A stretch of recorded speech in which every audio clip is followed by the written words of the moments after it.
Hi hello everyone, welcome back to my YouTube channel. ಇವತ್ತಿನ ಈ ವಿಡಿಯೋದಲ್ಲಿ ವಾರಿಸು ಮೂವಿಯ ರಿವ್ಯೂ ಮಾಡ್ತಾಯಿದ್ದೀನಿ. ಈ ಮೂವಿಯ ಕಲೆಕ್ಷನ್ ಏನು, ಬಜೆಟ್ ಏನು, ಸ್ಟೋರಿ ಏನು, ಯಾವ ಯಾವ ಭಾಷೆಯಲ್ಲಿ ಬಿಡುಗಡೆಯಾಗಿದೆ, ಯಾರ್ಯಾರು ನಟ ನಟಿಯರು ಇದ್ದಾರೆ, ಹಾಗೆಯೇ ಈ ಮೂವಿಯ ಹಲವಾರು ಮಾಹಿತಿಗಳನ್ನು ಈ ವಿಡಿಯೋದಲ್ಲಿ ತಿಳ್ಕೊಬರೋಣ. ಅದಕ್ಕೂ ಮುಂಚೆ ನಮ್ಮ ಚಾನಲ್ಗೆ ಸಬ್ಸ್ಕ್ರೈಬ್ ಆಗಿಲ್ಲ ಅಂದರೆ ಸಬ್ಸ್ಕ್ರೈಬ್ ಮಾಡಿಕೊಂಡು ಕೆಳಗಡೆ ಕಾಣ್ತಿರೋ ಬೆಲ್ಲೈಕನ್ನು ಕ್ಲಿಕ್ ಮಾಡಿಕೊಳ್ಳಿ. ಬನ್ನಿ ಗಾಯ್ಸ್, ಇವತ್ತಿನ ವಿಡಿಯೋವನ್ನು ಶುರು ಮಾಡೋಣ. ಮೊದಲು ಈ ಮೂವಿಯ ಮೇನ್ ಲ್ಯಾಂಗ್ವೇಜ್ ಬಂದು ತಮಿಳಾಗಿದೆ, ತೆಲುಗಿನಲ್ಲಿ ಡಬ್ ಆಗಿದೆ, ಹಿಂದಿಯಲ್ಲಿ ಡಬ್ ಆಗಿದೆ ಅಂತ ಹೇಳಬಹುದು. ಹಾಗೆಯೇ ಈ ಮೂವಿಯ ಬಿಡುಗಡೆಯಾಗಿದ್ದ ದಿನಾಂಕ ಜನವರಿ 11, 2023ರಲ್ಲಿ ಬಿಡುಗಡೆಯಾಗಿದೆ. ಹಾಗೆಯೇ ಈ ಮೂವಿಯ ರನ್ನಿಂಗ್ ಟೈಮ್ ಒಂದು 173 ನಿಮಿಷಗಳ ಕಾಲ ಈ ಮೂವಿಯನ್ನು ತುಂಬ ಅದ್ಭುತವಾಗಿ ಕೊಟ್ಟಿದ್ದಾರೆ ಅಂತ ಹೇಳಬಹುದು. ಹಾಗೆಯೇ ಈ ಮೂವಿಯ ಬಾಕ್ಸ್ ಆಫೀಸ್ ಕಲೆಕ್ಷನ್ ನೋಡೋದಾದರೆ 320 ಕೋಟಿ ಕಲೆಕ್ಷನನ್ನು ಮಾಡಿದೆ. ಬಜೆಟ್ ನೋಡೋದಾದರೆ 165 ಕೋಟಿ ಬಜೆಟನ್ನು ಹಾಕಿದ್ದಾರೆ ಅಂತ ಹೇಳಬಹುದು.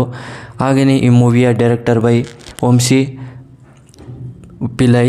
ಹಾಗೆಯೇ ಈ ಮೂವಿಯ ಎಲ್ಲಿ ಯಾರ್ಯಾರು ನಟ ನಟಿಯರು ಇದ್ದಾರೆ ಅನ್ನೋದನ್ನು ನೋಡೋದಾದರೆ ಮೊದಲು ವಿಜಯ್ ಹಾಗೂ ಪ್ರಕಾಶ್ ರಾಜ್, ರಶ್ಮಿಕಾ ಮಂದಣ್ಣ, ಬಾಬು, ಯೋಗಿ ಬಾಬು, ಇನ್ನೂ ಹಲವಾರು ಆ್ಯಕ್ಟರ್ಸ್ಗಳು ಈ ಮೂವಿಯಲ್ಲಿ ತುಂಬ ಅದ್ಭುತವಾಗಿ ನಟನೆ ಮಾಡಿದ್ದಾರೆ ಅಂತ ಹೇಳಬಹುದು.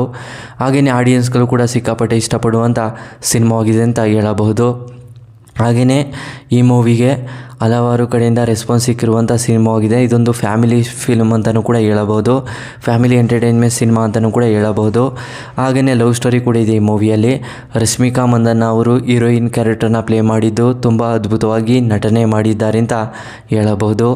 ಹಾಗೆಯೇ ಈ ಮೂವಿಯಲ್ಲಿ ವಿಜಯ್ ಅವರು ಹೀರೋ ಕ್ಯಾರೆಕ್ಟರ್ನ ಪ್ಲೇ ಮಾಡಿದ್ದು ತುಂಬ ಅದ್ಭುತವಾಗಿ ನಟನೆ ಮಾಡಿದ್ದಾರೆ. ಹಾಗೆಯೇ ಈ ಮೂವಿಗೆ ತಮಿಳಲ್ಲಿ ಸೂಪರ್ ಹಿಟ್ ಆಗಿದೆ ಅಂತ ಹೇಳಬಹುದು.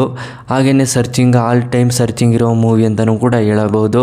ಹಾಗೆಯೇ ಈ ಮೂವಿಯ ಒಂದೇ ಸ್ಟೋರಿ ಹೇಳೋದಾದರೆ, ಈ ಮೂವಿಯಲ್ಲಿ ಆ್ಯಕ್ಟರ್ಸ್ಗಳೆಲ್ಲ ತುಂಬ ಅದ್ಭುತವಾಗಿ ನಟನೆ ಮಾಡಿದ್ದಾರೆ. ಆದರೆ ಈ ಮೂವಿಯಲ್ಲಿ ವಾರಸ್ದಾರವನ್ನು ಯಾವ ರೀತಿ ಕೊಡ್ತಾರೆ, ತಂದೆಯಿಂದ ಮಗನಿಗೆ ಯಾವ ರೀತಿ ವಾರಸ್ದಾರವನ್ನು ಕೊಡ್ತಾರೆ ಅನ್ನೋದನ್ನು ಈ ಮೂವಿಯಲ್ಲಿ ತುಂಬ ಅದ್ಭುತವಾಗಿ ಕೊಟ್ಟಿದ್ದಾರೆ. ಹಾಗೆಯೇ ಈ ಮೂವಿಯಲ್ಲಿ ಬಿಸ್ನೆಸ್ ಮ್ಯಾನ್ ಅನ್ನೋ ವ್ಯಕ್ತಿ ಇರ್ತಾರೆ, ಅವರು ತುಂಬ ಹೆಸರನ್ನು ಮಾಡಿರ್ತಾರೆ ಅಂತಲೇ ಹೇಳಬಹುದು. ಹಾಗೆಯೇ ಬಿಸ್ನೆಸ್ ಮ್ಯಾನ್ಗಳು ತುಂಬ ಕಡೆಯಿಂದ ಬಿಸ್ನೆಸ್ಗಳನ್ನು ಎಂಟರನ್ನು ಮಾಡಿಕೊಂಡು ಅವರಿಗೆ ಬೇಕಾದಂಥ ಒಂದು ಎಕ್ಸ್ಪೋರ್ಟ್ಗಳನ್ನು ಮಾಡ್ಕೋತಾ ಇರ್ತಾರೆ. ಆದರೆ ಆ ಎಕ್ಸ್ಪೋರ್ಟಲ್ಲಿ ವಿಜಯ್ ಅವರು ಯಾವ ಕ್ಯಾರೆಕ್ಟರನ್ನು ಪ್ಲೇ ಮಾಡಿರ್ತಾರೆ ಅಂದರೆ ಅಕ್ಷಯ್ ಅನ್ನೋ ಕ್ಯಾರೆಕ್ಟರ್ನ ಪ್ಲೇ ಮಾಡಿರ್ತಾರೆ. ಅಕ್ಷಯ್ ಅನ್ನೋ ವ್ಯಕ್ತಿ ಏನು ಮಾಡ್ತಾರೆ ಅಂದರೆ, ಅವರು ಒಂದು ಎಕ್ಸ್ಪೋರ್ಟನ್ನು ಮಾಡಿಸಿ ಸುಮಾರು ಒಂದು ಸರಕುಗಳನ್ನೆಲ್ಲ ಎಕ್ಸ್ಪೋರ್ಟನ್ನು ಮಾಡಿಸ್ತಿರ್ತಾರೆ.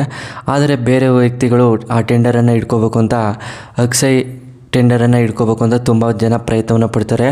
ಆದರೆ ಫ್ಯಾಮಿಲಿ ಎಲ್ಲ ಇದೆ ಅಂತ ಗೊತ್ತಾದ ಮೇಲೆ ಅವ್ರ ಫ್ಯಾಮಿಲಿಯನ್ನು ಟಾರ್ಗೆಟನ್ನು ಮಾಡ್ಕೋತಾರೆ. ಅವರ ಒಂದು ಫ್ಯಾಮಿಲಿನೆಲ್ಲ ಕಿಡ್ನಾಪ್ ಮಾಡಿ, ನೀವು ಈ ಟೆಂಡರನ್ನು ನನಗೆ ಬರ್ಕೊಟ್ರೆ ನಾನು ನಿಮ್ಮ ಫ್ಯಾಮಿಲಿನ ಬಿಡ್ತೀನಿ ಅಂತೇಳಿ ಟೆಂಡರನ್ನು ಮೋಸದಿಂದ ಬರೆಸ್ಕೋತಾರೆ. ಮತ್ತು ಆ ಫ್ಯಾಮಿಲಿಯನ್ನು ಒಂದು ಸೇಫ್ ಜಾಗದಲ್ಲಿ ಸೇರಿಸ್ಬಿಟ್ಟು ಮತ್ತು ಆ ಟೆಂಡರ್ ಹತ್ರ ಬಂದು ಆ ಟೆಂಡರನ್ನು ಯಾವ ರೀತಿ ಬಿಡಿಸ್ಕೋತಾರೆ, ಹಾಗೆಯೇ ಮತ್ತು ಆ ಟೆಂಡರನ್ನು ಬಿಡಿಸ್ಕೊಂಡು ಅವರು ಒಂದು ವಾರಸ್ದಾರ ಆಗ್ತಾರಾ, ಇಲ್ಲ ಅವರ ಒಂದು ಮಕ್ಕಳಿಗೆ ಕೊಡ್ತಾರಾ, ಹಾಗೆಯೇ ಅದನ್ನೆಲ್ಲ ನೀವು ಮೂವಿಯಲ್ಲೇ ನೋಡಬೇಕು. ಆ ಮೂವಿ ಅಂತೂ ತುಂಬ ಅಲ್ಟಿಮೇಟ್ ಆಗಿದೆ ಅಂತಲೇ ಹೇಳಬಹುದು. ಬಿಸ್ನೆಸ್ ಮ್ಯಾನ್ಗಳಂತೂ ತುಂಬ ಅದ್ಭುತವಾಗಿ ಕೊಟ್ಟಿದ್ದಾರೆ.